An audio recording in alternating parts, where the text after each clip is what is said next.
Bonjour à tous, bienvenue pour cette conférence. Donc, on va faire avec Dassault Systèmes et Safran sur le déploiement de la réalité augmentée en milieu industriel. Donc, on souhaitait commencer avec un exemple de cas déployé donc, dans un atelier donc, sur une ligne d'assemblage de train d'atterrissage avec l'utilisation de la réalité augmentée donc, pour l'aide à l'inspection finale du train, où donc, la technologie va servir à faire le lien entre la pièce réelle et la maquette 3D pour assurer une continuité des informations, à la fois pour guider l'inspecteur et lui permettre de remonter les résultats de ces inspections dans le référentiel de la pièce. Donc, pour présenter, on sera deux. Donc moi, Andrea Janzel, donc je suis Technical Sales Engineer, donc ingénieur avant-vente chez Dassault Systèmes. J'étais auparavant chez Diota, donc une société qui faisait de la réalité augmentée pour l'industrie, mais qui a été rachetée par Dassault Systèmes. Donc en fait, c'est la même société, juste qu'on a été racheté. Et Quentin. Et donc Quentin Loiseau, donc pour Safran, donc moi je suis expert donc sur la réalité augmentée pour l'ensemble du groupe. Donc aujourd'hui, donc je vais d'abord vous présenter donc la solution Delmia augmentée d'expérience donc de Dassault Systèmes. Ensuite, Quentin vous présentera les différents cas d'usage qu'on a chez Safran. Ensuite, tous les deux, on vous présentera une méthodologie de déploiement, donc certaines recommandations Dassault Systèmes et comment ça a été appliqué chez Safran. Et enfin, Quentin terminera par un exemple d'implémentation. Alors, Delmia augmentée d'expérience, donc c'est le nouveau nom de Diota. Donc c'est vraiment très simple. Je pense que ce schéma, vous l'avez vu des dizaines de fois. C'est vraiment, on part de la donnée 3D, on part de la CAD, de la maquette numérique. On vient l'envoyer dans l'atelier pour aider les opérateurs, principalement sur deux cas d'usage, aide au montage, contrôle qualité. Mais c'est pas tout, on vient également collecter de la donnée terrain, que ce soit via notamment du contrôle qualité ou des rapports, pour envoyer ensuite toutes ces données-là à nouveau dans des PLM, dans des MES, dans des ERP. Donc l'idée, c'est vraiment d'avoir une boucle continue entre le monde de la 3D et le réel. Donc comme je vous disais, on a principalement deux cas d'usage, donc l'aide à l'assemblage et le contrôle qualité. Je sais qu'ici, il y a beaucoup de stands avec des casques qui font beaucoup de réalité virtuelle ou même de la réalité augmentée, mais avec des casques. Nous, notre objectif, c'est pas vraiment d'aller sur des cas de formation, c'est vraiment d'être utilisé tous les jours par des opérateurs et des inspecteurs qualité. Donc c'est vraiment pour ça que vous allez voir assez peu de casques chez nous, mais plutôt des systèmes projectifs, des caméras ou des tablettes. Un exemple très classique, voilà, donc quelqu'un qui veut déployer de la réalité augmentée dans son atelier, il va se retrouver avec différentes solutions à envisager. Ça peut être des tablettes, ça peut être un projecteur, comme par ici sur un fuselage, ou une solution de caméra avec tablette. Et plusieurs questions vont se poser. Comment garantir le ROI de mon projet de RA? Comment gérer la préparation de données? Et comment assurer l'adoption par les opérateurs? Et enfin, comment j'intègre tout ça à mes systèmes ERP, PLM et MES? Et si on a une solution différente pour chaque cas d'usage, il faut multiplier toutes ces problématiques par le nombre de solutions que vous avez. L'idée pour la suite, c'était d'illustrer donc des exemples de deux cas d'usage qu'on va retrouver chez Safran. Donc, nous, on a divisé ça en trois familles de cas d'usage. Donc, ceux que vous trouvez donc, sur la gauche, donc cette l'aide à l'assemblage. On va venir guider donc un opérateur pendant des phases d'assemblage en lui apportant de l'information et en connectant les systèmes avec d'autres outils numériques qui vont intervenir lors de l'assemblage. Avec donc le cas que vous voyez en bas à gauche, donc l'utilisation par exemple d'outils connectés. Donc c'est ce que vous pouvez voir sur le stand qu'on présente à côté. À côté de ça, donc, ce qu'on retrouve au centre, donc c'est la plupart des cas qu'on va déployer, donc c'est sur de l'aide à l'inspection, que ce soit de l'inspection de pièces. On va faire le lien avec la maquette numérique, avec des résultats de contrôle plus classiques qu'on va venir intégrer dans la 3D, ou l'utilisation de checklists numériques basées sur la maquette. On va venir afficher de l'information à l'utilisateur, le guider dans sa tâche et lui permettre de collecter toute l'information dans le référentiel de la maquette.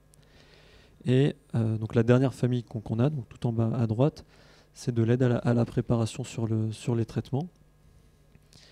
Et l'idée, c'est prendre ce cas en exemple, pour un premier exemple, où on a utilisé donc la maquette numérique pour en extraire donc les zones à masquer, donc à protéger avant des étapes de peinture.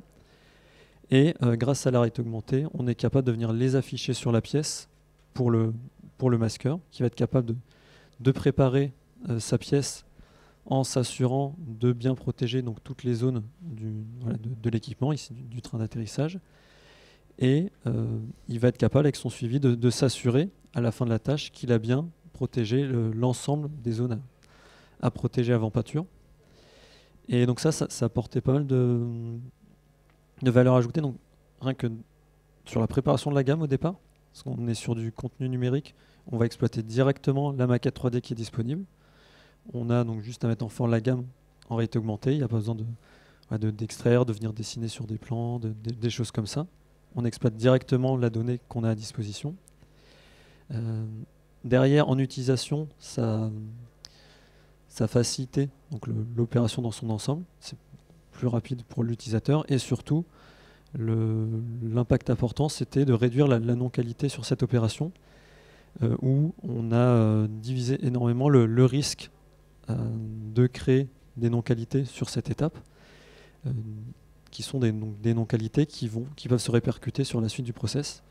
Ici, elles sont traitées donc, dès la phase de masquage, et donc ça amène un gain important sur cette opération. Ensuite, donc sur les autres catégories, je ne vais pas forcément rentrer dans les détails. Comme je le disais, donc il y a le cas avec les outils connectés donc, qui est sur le stand. Et par contre, je voulais préciser un peu donc, sur la partie inspection. On est sur des cas où on va faire de l'inspection, où il va y avoir l'intervention d'un inspecteur humain. Et donc sur des cas où on a besoin de lui apporter de l'information contextualisée en 3D sur les pièces, pour pouvoir donc se repérer, savoir où intervenir, et également repérer donc ces indications, les informations qu'il va collecter et qu'il va partager avec le reste des process. Et donc pour la suite, je repasse la parole à Andrea sur la partie méthodologie. Alors c'est vraiment classique, ça je pense. Le bon cas d'usage. En fait, l'idée, nous, ce qu'on va essayer de faire toujours avec nos clients et nos partenaires, c'est trouver qu'est-ce qui est le plus simple, nous, d'un point de vue techno, à déployer. Et forcément, le client, lui, va avoir où est-ce qu'il a le plus besoin d'aide, où est-ce qu'il a le plus de défauts lorsqu'il fait sa production. Et c'est trouver le meilleur compromis. En gros, c'est vraiment ça, hein, trouver le bon cas d'usage. C'est voilà, quel cas d'usage correspond, est facile à implémenter d'un point de vue éditeur du logiciel et rapporte quand même suffisamment de retour sur investissement au client. Enfin, donc voilà, donc nous on est une solution qui est complètement agnostique en termes de matériel. Donc c'est pour ça que, en fonction du cas d'usage, on va choisir un ou plusieurs hardware. C'est tout à fait possible que je prends un exemple d'un hélicoptère, je viens projeter des éléments sur l'hélicoptère, j'ai une opération à faire à l'intérieur de l'hélicoptère, je déclenche l'instruction qui va bien sur le casque, je vais à l'intérieur, je fais le travail, puis je reviens en projection. On peut aussi avoir plusieurs devices qui sont tous connectés ensemble pour un seul cas d'usage. Donc là, vous avez différents exemples d'intégration matérielle. Et bien sûr, le bon logiciel avant le bon hardware. En effet, si vous avez un logiciel qui permet de gérer un grand nombre de hardware différents, ça va vous aider. Vous n'avez pas 50 intégrations à faire derrière.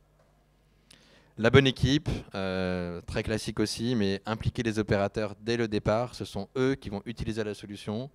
Si on attend J-1 avant le go live pour les impliquer, ça va pas marcher. Et enfin, la bonne intégration. Donc il y a plein d'intégrations qui sont possibles. Voilà, nous, avec Dassault Systèmes, on vous propose l'intégration 3D Experience qui est complète. Donc une possibilité, c'est depuis le PLM donc de la 3D Experience, de faire les fiches d'instruction avec Delmia, de les envoyer dans notre MES qui est Apriso.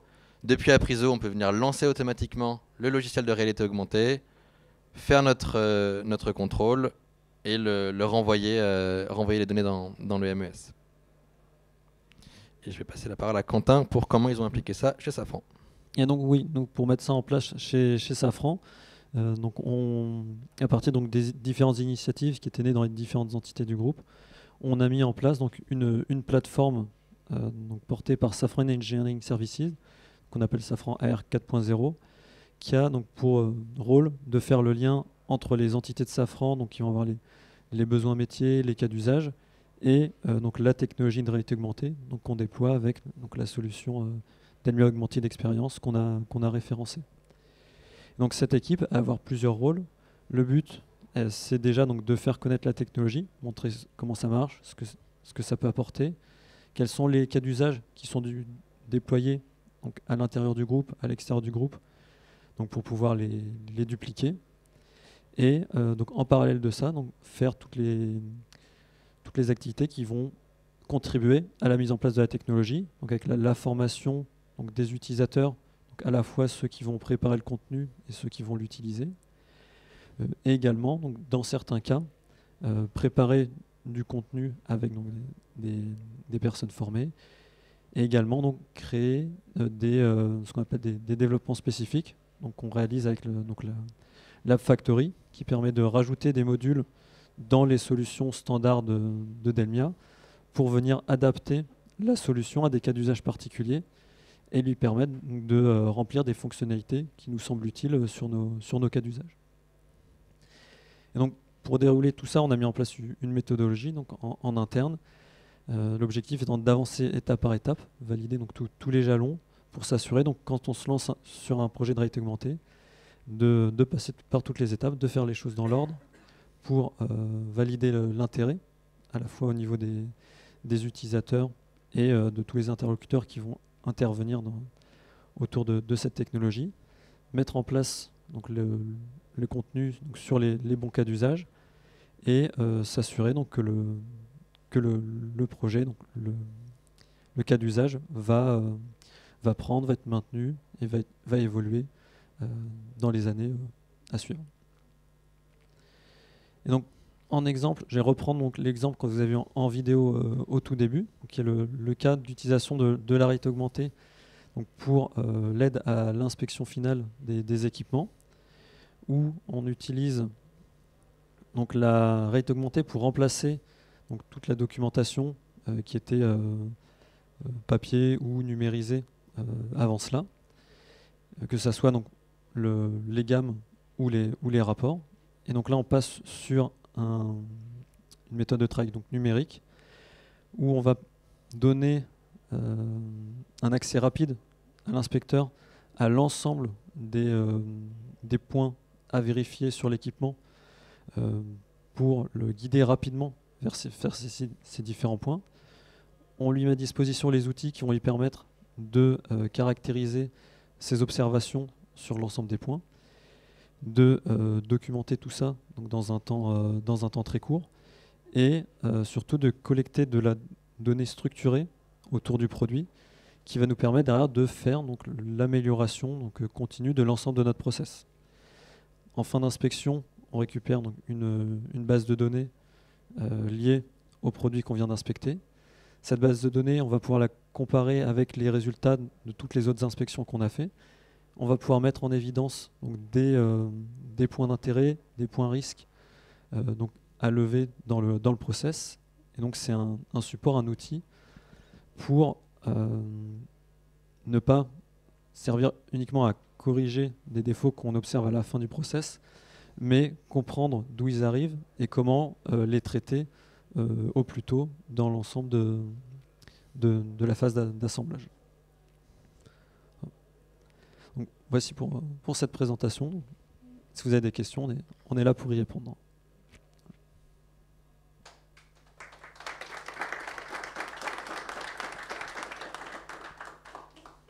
Merci pour la présentation, là, très intéressant. Par rapport un peu à tout ce que vous avez mis en place et tout le process, et on voit qu'effectivement il y a une réflexion en amont jusqu'à l'aval. Hein. En termes de temps, en termes de gain de temps ou même de déploiement, enfin, où est-ce que vous avez vu déjà des verrous que vous avez dû faire un peu lever, et puis en fait, où est-ce que vous avez gagné du temps, comment ça s'est, enfin, comment le ROI au niveau temporalité s'est un peu présenté? Par rapport à des cas d'usage ou par rapport au déploiement de manière générale, je vois, parce que par rapport à d'autres approches qu'on pourrait avoir plus anciennes, où dans lequel il n'y aurait pas l'AR, enfin il y aurait d'autres approches, comme on parlait d'avoir des papiers, de la documentation, des choses comme ça. Comment est-ce que, enfin j'imagine qu'au bout d'un moment le process commence à être un peu rodé, et en fait combien de temps vous mettez pour déployer en partant de zéro la solution, ça arrive dans l'usine, quoi. Oui. En moyenne, donc, ça va quand même prendre donc, quelques mois, passer par toutes les phases. Donc, bien analyser les cas d'usage, cibler donc, les besoins des utilisateurs, quelles sont les fonctionnalités qu'il va falloir utiliser, comment on va pouvoir y répondre. Aujourd'hui, on va être sur des projets qui vont être entre 3 à 6 mois en fonction des cas d'usage, des besoins. Sachant qu'il y a des étapes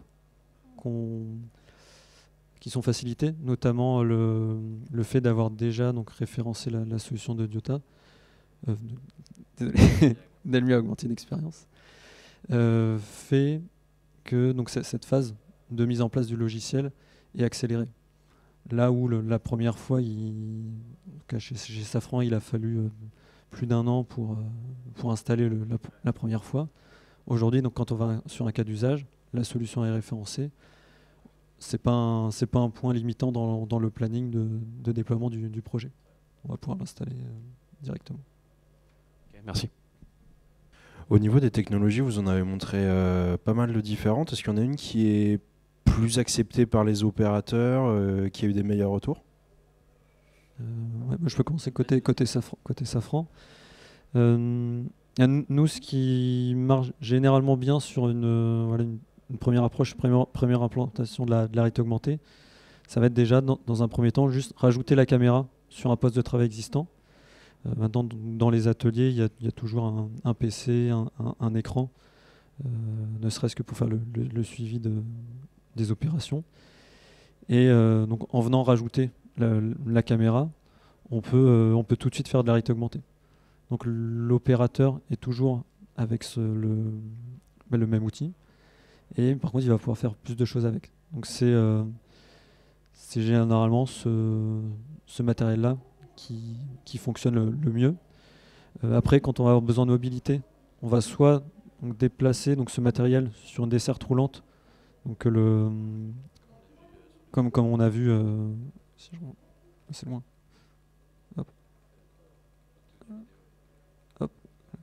Sur une desserte roulante, voilà, qui va pouvoir déplacer autour de la pièce.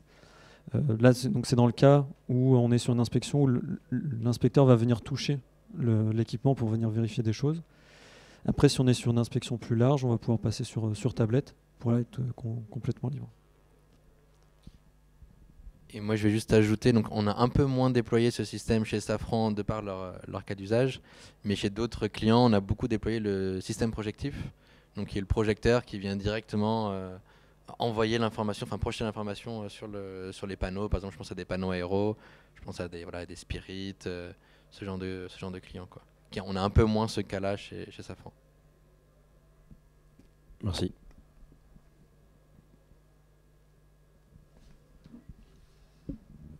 Concernant la brique de détection que vous avez développée, c'est quelque chose qui reste en interne ou qui a une volonté peut-être d'être ouvert à d'autres sociétés pour l'utiliser? Puisqu'il y a un gros sujet qui circule depuis 2 jours autour de Vuforia. Donc est-ce que Dassault garde tout en interne ou il y a une volonté à un moment donné d'ouvrir? Alors là, j'ai presque envie de vous donner la parole à mon collègue Arnaud qui est dans le public et qui est au portfolio, parce que je ne vais pas dire de bêtises. Ah bah on s'est rencontrés. Aujourd'hui, au niveau Dassault Systèmes, il n'est pas prévu d'externaliser notre brique de tracking d'objets.